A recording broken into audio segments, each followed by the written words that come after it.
Hi everyone. तो यदि आपने अपनी असेसमेंट ईयर 24-25 की आईटीआर फाइल कर दी है और आप रिफ़ंड का वेट कर रहे हैं, या कुछ लोगों ने अभी तक अपनी आईटीआर जो है वो फाइल नहीं की है, तो एक काम है जो कि आपको सबसे पहले करना है, वो है आपको अपना बैंक अकाउंट प्री वैलिडेटेड करना है। क्योंकि जब तक आपका बैंक अकाउंट वैलिडेट नहीं होगा तो उस केस में आपका रिफ़ंड आने में दिक्कत हो सकती है। बहुत से लोगों की मेरे पास क्वेरी आ रही है कि मैडम हमारे बैंक अकाउंट डिटेल जो इंसर्ट करते हैं उसमें रेस्ट्रिक्टेड रिफ़ंड का ऑप्शन आ रहा है, तो इसका मतलब क्या है। तो hi everyone, this is C Deepika Jain here and welcome back to my YouTube channel. तो आज की इस वीडियो में मैं आपके साथ डिस्कस करने वाली हूँ रेस्ट्रिक्टेड रिफंड का मतलब क्या है, आपको नया बैंक अकाउंट कैसे इंसर्ट करना है, और यदि आपका बैंक अकाउंट प्री वैलिडेटेड नहीं है तो आपको अपना बैंक अकाउंट जो है वो कैसे प्री वैलिडेटेड करना है। तो आपको अपना बैंक अकाउंट वैलिडेट करने के लिए सबसे पहले क्या करना है, इनकम टैक्स की साइट पे जाना है। आप जैसे ही इनकम टैक्स की साइट पे जाते हैं तो यहाँ साइड में आपको ऑप्शन दे रखा है बैंक अकाउंट अपडेट का, आपको इस पर क्लिक करना है। जब आप अंदर जाते हैं तो यहाँ पे आपको 3 डिटेल जो है वो गिवन है, add bank account, failed bank account and removed bank account. तो ऐड बैंक अकाउंट में अगर आपको कोई नया बैंक अकाउंट ऐड करना है तो आप यहाँ जाके ऐड कर सकते हैं। अब यहाँ पर आपको साइड में एक कॉलम दे रखा है ऐड बैंक अकाउंट का। यहाँ पर सबसे पहले आपको क्या करना है, आपके बैंक नंबर जो है वो डालने हैं। देन आपको अपने बैंक नंबर जो है उसको कंफर्म करना है। देन यहाँ पे आपको अकाउंट टाइप दे रखा है कि आपका जो अकाउंट है वो किस टाइप का है, यानी कि आपका सेविंग बैंक अकाउंट है, या आपका करंट अकाउंट है, या आपका कैश क्रेडिट अकाउंट है, या आपका ओवरड्राफ्ट अकाउंट है, या आपका नॉन रेजिडेंट ऑर्डिनरी अकाउंट है। यदि आपका इन पाँचों में से किसी भी कैटेगरी में आपका बैंक अकाउंट आता है तो वो आपको सेलेक्ट करना है। नेक्स्ट आपको अकाउंट होल्डर टाइप सेलेक्ट करना है। यदि आपका खुद का पर्सनल अकाउंट है तब तो आप प्राइमरी पे टिक करें, और यदि आपका जॉइंट अकाउंट है तो आप जॉइंट पे टिक करें। देन नेक्स्ट आपको अपने बैंक के आईएफएससी कोड एंटर करने हैं। ध्यान रहे कि आपके आईएफएससी कोड जो है वो एकदम करेक्ट होने चाहिए। इसके बाद यदि आपका कोई रिफंड बनता है तो यहाँ पे आपको अपना कोई बैंक अकाउंट जो है वो नॉमिनेट करना है जिसमें आप रिफंड क्लेम करना चाहते हैं। तो यदि आप रिफंड चाहते हैं तो आपको येस पे टिक करना है, यदि नहीं चाहते हैं तो नो पे टिक करना है। देन आपको क्या करना है, वैलिडेट करना है। तो जैसे ही आप वैलिडेट करते हैं तो यहाँ पे आपके पास एक मेल पे और एक आपके मोबाइल नंबर पे ओटीपी आता है। तो जैसे ही आपके द्वारा ओटीपी एंटर कर दिया जाता है तो थोड़े टाइम के बाद आपका बैंक अकाउंट जो है वो वैलिडेशन प्रोसेस में चला जाता है, और कुछ टाइम के बाद वो वैलिडेट हो जाता है। अब जैसे ही आपका बैंक अकाउंट वैलिडेट हो जाता है तो वो ऐसा दिखता है कि आपका जो बैंक अकाउंट है वो वैलिडेटेड एंड ईबीसी अनेबल्ड आ रहा है, और जो एलिजिबल हो गया आपका रिफ़ंड के लिए।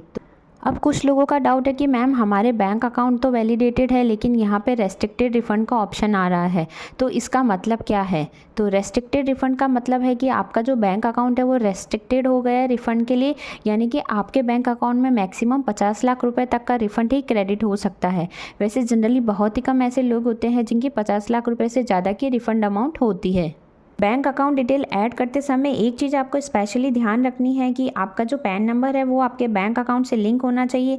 दूसरी चीज़, आपका जो नाम है जो आपने इनकम टैक्स पोर्टल पर डाला है वही नाम आपके पैन कार्ड में होना चाहिए, यानी कि आपके इनकम टैक्स पोर्टल पर जो नाम आ रहा है और जो आपका पैन कार्ड में नाम है वो दोनों मैच होने चाहिए। और तीसरी चीज़, आपके मोबाइल नंबर और आपकी मेल आई वही होनी चाहिए जो कि आपने बैंक में दे रखी है, यानी कि इनकम टैक्स पोर्टल पर आपकी मेल आई जो आ रही है वो आपके बैंक अकाउंट में जो आपने दे रखी है दोनों सेम होनी चाहिए। अब जैसे ही आप बैंक अकाउंट डिटेल में जाते हैं अपडेट करने के लिए तो सबसे पहले आपके पास ऊपर एक नोट लिखा होता है रेड लाइन में, on account of merger of banks valid bank account may have subsequently got invalidated due to consequent changes in IFSC and account number. It may be advise to check and revalidate such bank account with updated IFSC and account number. तो इसका मतलब ये है कि last year में कई सारे bank account है जो कि मर्ज हुए थे, और मर्ज की वजह से उनके आईएफएससी कोड जो है वो चेंज हो गए थे। तो यदि आपका अकाउंट आपने प्री वैलिडेट तो कर दिया है, लेकिन यदि आपके आईएफएससी कोड की एरर आ रही है या आपका आईएफएससी कोड इनवैलिड बता रहा है तो आपको दोबारा से आपका अकाउंट जो है उसको रीवैलिडेट करना है। अब यहाँ साइड में 3 डॉट का ऑप्शन दे रखा है, यहाँ पे आप क्लिक करते हैं तो आपके पास 3 ऑप्शन आते हैं, view bank account detail, revalidate and remove bank account. तो यहाँ पे आप सेकंड ऑप्शन रीवैलिडेट पे क्लिक करेंगे तो आपका जो अकाउंट है वो रीवैलिडेट हो जाएगा और एलिजिबल फॉर रिफंड हो जाएगा। और ये जो आपका फर्स्ट ऑप्शन है व्यू बैंक अकाउंट डिटेल, इसमें जाके आप अपने बैंक अकाउंट की कंप्लीट डिटेल देख सकते हैं, जिसमें आपके अकाउंट नंबर, आपके आईएफएससी कोड, आपकी मोबाइल नंबर, आपकी मेल आई आपने क्या डाली है वो सभी आप यहाँ पर जाके देख सकते हैं। और तीसरा आपका जो है वो रिमूव बैंक अकाउंट, इसमें वो बैंक अकाउंट की डिटेल आती है जो कि आपने रिमूव कर दिए हैं या जो बैंक अकाउंट आपसे बिलोंग नहीं करते हैं। अब कई बार ये होता है कि हमारा जो बैंक अकाउंट है वो वैलिडेशन फेल्ड बताता है या आईएफएससी की एरर बताता है।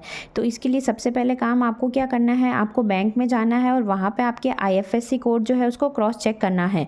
क्योंकि कई बार क्या होता है कि कई पर्सन अपनी जो ओल्ड पासबुक है या चेकबुक है उससे देख के आईएफएससी कोड अपने रिटर्न में डाल देते हैं, उसकी वजह से उनकी एरर जो है वो उनके शो हो जाती है। तो आपको ऐसा नहीं करना है, आपको अपने करेक्ट आईएफएससी कोड अपने रिटर्न जो है उसमें मेंशन करने हैं।